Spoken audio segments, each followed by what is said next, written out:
Good morning. Um,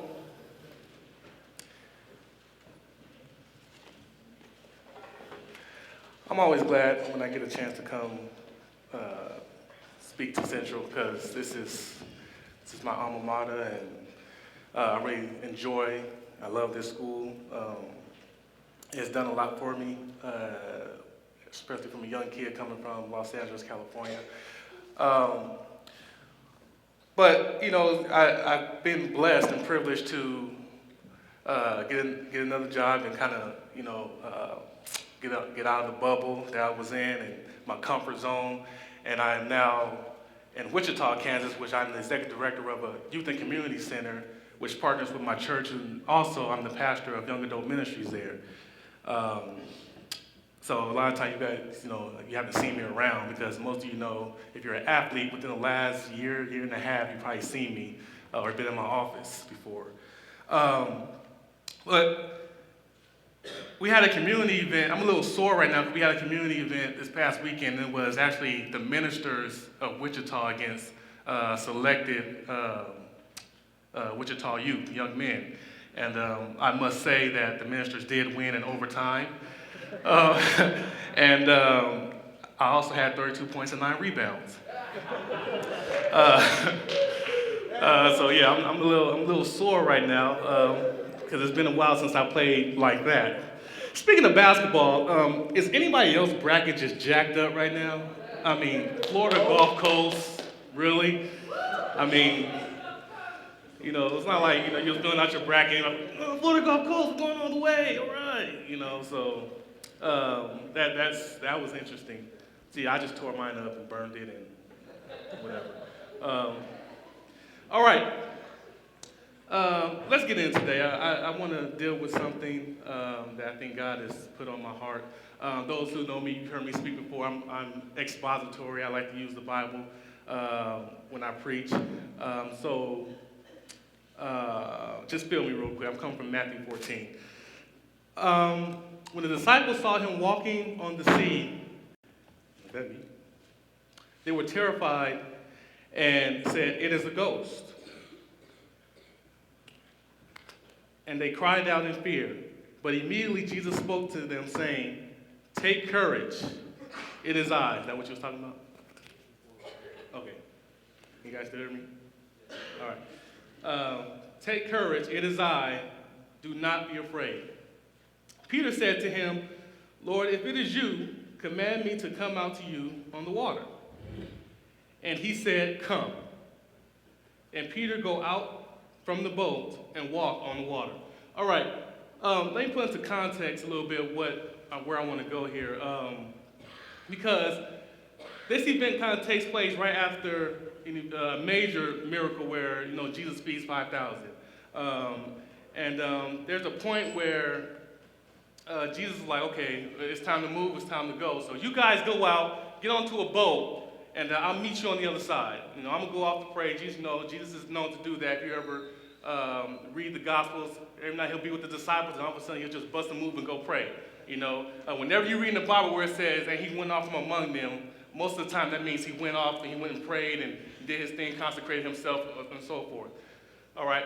So the disciples get on the boat, and now you got to understand that these disciples, many of them were fishermen, and this is what they do. All right, because a storm breaks out. And it's ironic to me because when this storm breaks out, the disciples get pretty scared. They get they're pretty shaken by it. But these are not novice fishermen. When you're a fisherman, you're used to storms. And that time you was used to storms. Storms didn't really frighten you too much. All right. So whenever a storm broke out and a fisherman got scared, it was a storm that wasn't a normal storm. It was bigger than usual. All right. And as the text goes on, we start to see that the disciples get scared, and then we see that Jesus decides that it's time to show up.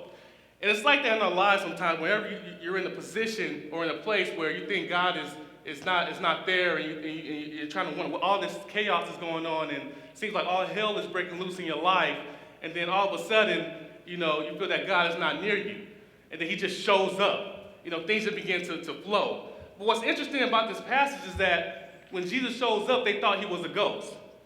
Now, most preachers, when I listen to most preachers, and I hear them read this text, it amazes me because they like to use, stuff like, when you're a preacher, you try to, take the text and then contemporize it. So a lot of times you hear stuff like, well, you would think that since they walked with God, they would have known him when they saw him. All right, but just go in your imagination real quick, and you and your family's on the boat, and you're out there in the sea, and the storm happens. Now you're on this boat, and the crazy storm is happening. I mean, there's wind, waves, everything's coming in the boat. All of a sudden, your boat starts to sink. There's water in your boat, and you can't see nobody in front. You can't see your wife. You can't see your husband. You can't see your kids. And water's in the boat, and the boat is shaking, and everything's happening. You're trying to get water out the boat, and things are just going crazy. Now, all of a sudden, you see this white thing pop up, and then you be like, oh, what is that? Now, you will not be saying, oh, I knew that was God coming to save me. So it's ironic to me when I hear people say like stuff like that, well, they should have known it was Jesus, But sometimes you can be so close to God and still miss him sometimes. Yeah, sometimes you can be in a place where you consecrate yourself and you're praying and you're reading your word and you're going to church, but it feels like you're close to him, but it doesn't feel like he's there. Because not any bakers in here, anybody like to bake, cook, and stuff like that, make cakes, and I see some guys' hands trying to, that's all right. I do it every now and then. But anything you understand anything about baking is that whenever you're mixing something up and you're baking something, whenever you're ready to put it in the oven, you have to put it in the oven, it has to stay there for a while. And when you check on it, if you take it out too soon, it may not be done. So that means when you take it out, what happens? You got to stick it right back in the oven.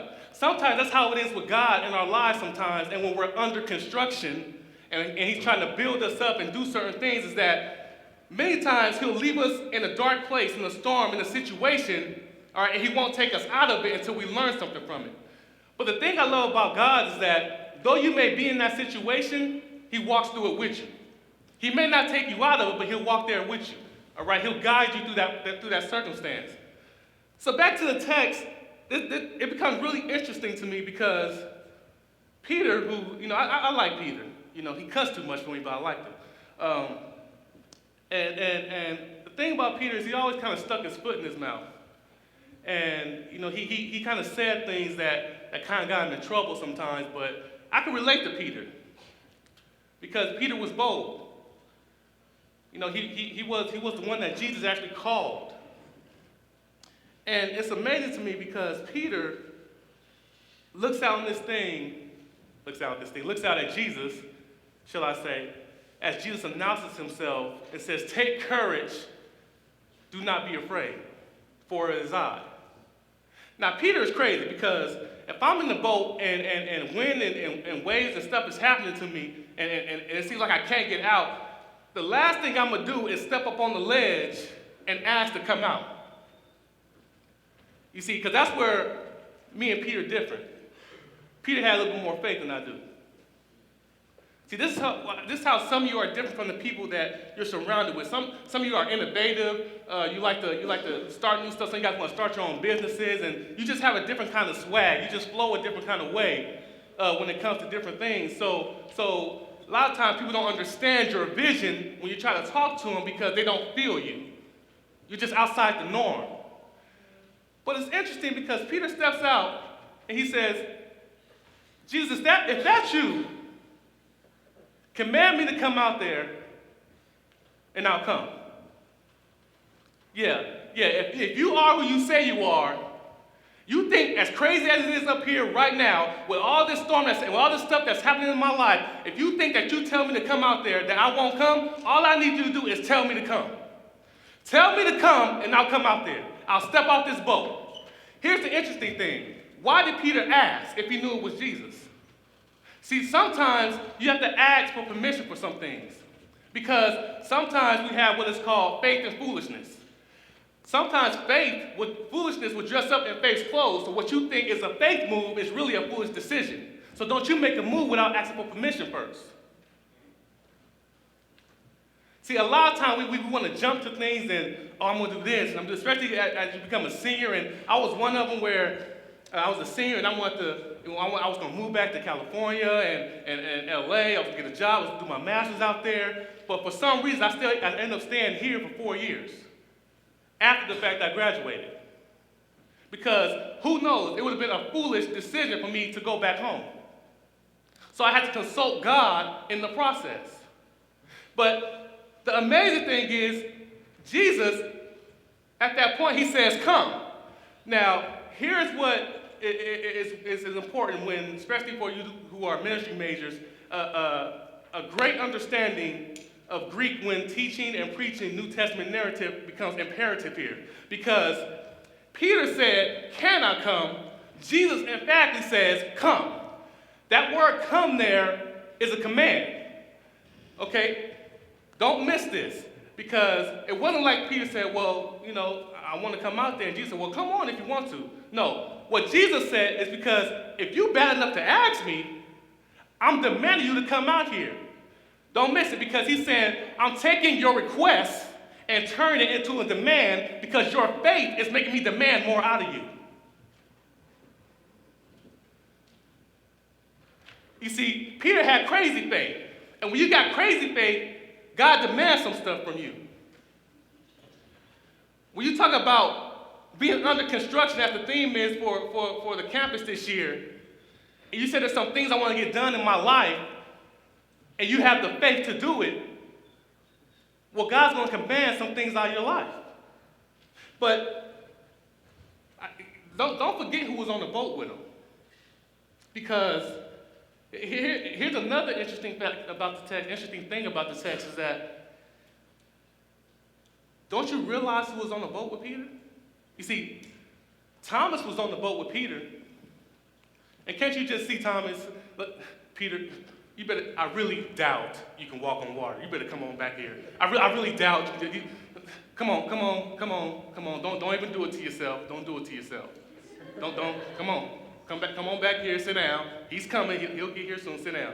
Okay, I don't have time to give you everybody's on the boat. I'll just give you one more. Judas is on the boat. And whenever you get ready to make a move in your life, can't you see the devil trying to distract you and get you off track? Yeah, Peter was so bold and said, I'll come out there, but the devil was on the boat with him too. Always, when you get ready to make a move in your life, and God is taking you places, watch the boat folk. See, boat folks can't handle you making a move like that. Because, listen, if everybody is in neutral, your friends are in neutral, your family's in neutral, your mom, your dad, everybody's in neutral, you're in neutral, and you decide, hold on, I'm going to put the car in drive and go forward. Many times they can't handle that because you're different and everybody wants you to be comfortable in futility. So by you making the move, it makes them realize what they're not getting done. You see, when you're building something, when you're under construction, you have to be so bold enough to say, I don't know what's going on with y'all, but I got some things to get done in my life. Listen, my pastor, when he gave me this job, he was like, look, you starting from the bottom. Started from the bottom, now I'm here, yeah. I had to throw that in there.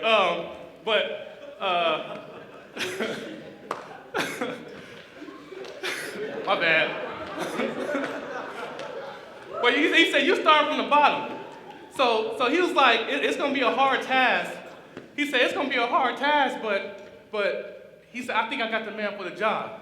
So I go into my office, and I'm like, I've always been a visionary. You can ask anybody who knows me. You can ask Tony Romero. You can ask all the friends who know. I've always been a go-getter. I told this to Coach Romero a while back. I said, whenever I get comfortable, that's uncomfortable for me. Because it feels like I'm not accomplishing anything. So that's why I can't stop going to school. As much as I was like, okay, when I do my master's, I'm finished. Okay, I'm finished and I'm done. Lo and behold, I end up entering a doctorate program because it's just something I just gotta keep doing something. All right, and I would hate to be sitting on what I call my do nothing and not getting nothing done. You see, some of you are like that. You're go-getters. I got it, man. I can't wait. I just got to, if I get past school, I can do this, and I can do this, I'm going to do this. I'm going to try to get my mom out the hood, and I'm going to do this, and I'm going to try to help my family. I'm going to try to pay my tuition back. I'm going to try to kill this debt. I'm going to do this. And you just have that innately inside of you, all right? So when I got this job, I was like, well, Pastor, I'm going to do the best I can in the time I have, you know. But it's funny, when God calls you to a place, He's already equipped you for the job. Little did I know that 2 days in my office, I've already planned 6 months of events to take place in my position. I mean, shameless plug is that, you know, if you're an athlete and you'll be around this summer, I got a great proposition for you because we're doing something called Training Day in Wichita, Kansas. We're taking all the young men from 12 to 17, and we're training them. We're training them how to be a man. We're training them how there's going to be different sessions. We're training them how to manage a budget, how to be a man, how to date, how to treat a woman right, you know, what it looks like. Because, as my experience with some, if you're from Wichita, I'm sorry. My experience with some of them in Wichita, they need training on how to treat a woman. I've been around some of them, and it is bad. But that's just Wichita. I mean, I'm pretty sure it's everywhere, you know, it's everywhere. But that's my experience, you know, that's what I'm calling to. But just, you guys got to feel me when I say that there's a faith, there's something called big faith. And whenever I did a series called, I took it from somebody else actually, but I did a series called Size Does Matter. And when I did this series, I was talking about just the size of your vision, the size of your faith. And I used this text because later in the text, when you see Peter as the wind and the waves and all that starts to happen, he begins to sink. And Jesus says something that I think a lot of preachers skip over so many times. He says, you had little faith. When you have little faith, you begin to sink. Okay, this is the same man who just walked on water. And Jesus called his faith little. So if a man who walked on water had little faith, what you think you got? So there has to be something opposite of little, right? So with big faith, what do you think you can do? Yeah, if you got big faith, what do you think you can get done? What do you think you can accomplish? If little faith can walk on water, what can big faith do? And it's amazing to me. And like I said, as you're building something, I like to deal with Nehemiah sometimes because personally I think the closest person I relate to in the Bible, I think everybody who reads the Bible, you have a person that you can relate to in the Bible. And for the most part, I think Nehemiah is my dude. You know, if I was the Bible character, I would throw myself in Nehemiah's position just because how innovative he was. And there's a time where he was building the wall, and Sanballat sent for him because he wanted to destroy him. And he was working on the wall, and they sent for him, and he said, well, come down from the wall, come down from what you're doing, and come meet with Sanballat. And it astonishes me because Nehemiah says something so interesting. He says, listen, I can't come down because I'm doing a great work. See, some of you in here are doing a great work. Some of you probably be the first to ever graduate from college in your family. Some of you be the first to ever start business in your family. Some of you probably be the first to ever go up and get a master's in your family. Some of you are the first athletes to ever play in college in your family. Whatever the case may be, whatever that is, that's a great work. Don't let nobody minimize that. Whatever you're doing to try to better yourself, that's a great work, all right? And you can't come down for nobody. Which is amazing because I called the young ladies that I mentioned to, I called a lot of them my sisters, and I was like, you got to understand, you're a kingdom woman. You know, let the come down women be over here. You're kingdom. Come down, kingdom. The come down women, they'll lay down, go down, come down, do anything, but you're a kingdom woman. All right? You're a woman with power. As we go into Resurrection Weekend, don't you know that our church is going to have a service for all women called We Saw Him First? Get that. We saw him first. Do you know what kind of women you are? Because you guys were the last one at his feet at the cross and the first one to see a risen Savior. Amen. That's power. You gotta know what kind of power you possess. That you're a kingdom woman, that you're not gonna settle. I heard a preacher say a while back, he said he was at Burger King and he had ordered something special off the menu. It wasn't even on the menu. He ordered it with, special onions and all that kind of stuff, sausage. But he said, we got to the window, he paid, and the woman said, okay, you have to pull up. Or you got to pull up a little bit. And he was like, why do I have to pull up? He was like, because what you ordered is not on the menu, and it's going to take a while for you to get it. And and how he related that to some of the things in our life is that some of you guys want special things in your life. You want special blessings in your life. You want, when it comes to relationships, you want that. Some of y'all I know got lists. Okay, he got to be an athlete. Okay, he got to have good credit. Okay, he got to have swag. He got to smell good. Okay, he got to be educated. I don't want no dumb dude. Okay, he got to love his mama. Y'all got lists, and men, we were like, man, listen, if she can put up with me, I'll take her. Whatever it is, man, I'll take her. So you want something special, and sometimes you have to pull up and wait for a while. Because what you're ordering is not, don't settle for what's already on the menu that everybody else is getting. If you want something better, position yourself for better. You have to position yourself that people need you. All right? Position yourself that whether you stay in a relationship or whether you go or whether you stay at a job or whether you go, is that I'm going to be fine. All right? You should be able to walk into a room and say, listen, when you graduate, whatever, you walk into a room and say, look, whether you give me the job or not, I can bust a move anytime I want to because I positioned myself. I've kept my character together. I have references that can speak well of me. If you look at my transcripts, I'm proven that I can do the work. I'm proven to be reliable. Position yourself. And that's what Peter did in the text. He positioned himself for a blessing. And as I finish here, I like to call this message the biggest. I got the title from somewhere else, and I just put it on this message. But it's called The Biggest Loser.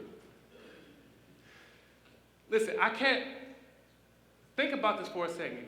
People want to jump on Peter a lot and say, well, if he would have kept his eyes on Jesus, he wouldn't have failed. And it's funny sometimes because the thing I love about God is when my faith falters, when my faith wavers a little bit, though I may start sinking, Jesus is always there. God is always there to pull me out.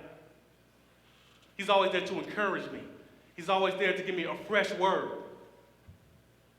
So the biggest losers are the ones who stayed on the boat.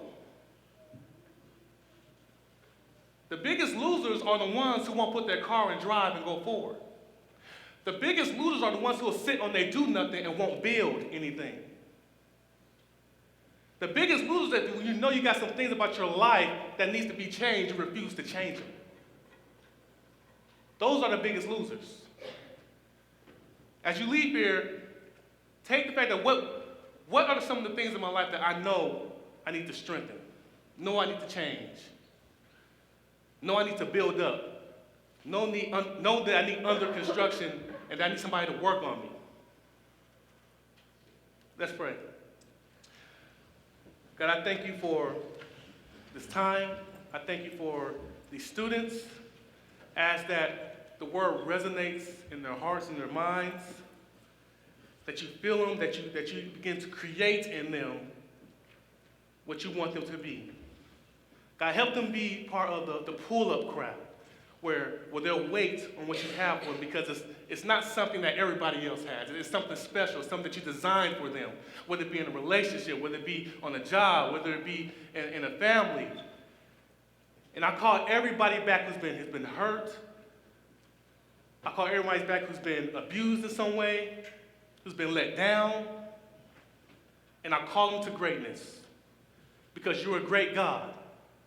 And if anybody's faith in here, God, is faltering, is wavering, I ask that you strengthen it right now in the name of Jesus. We love you for all that you do in our lives, and we continue to praise you for everything you do in our lives. In Jesus' name, everybody says, Amen. Dismiss.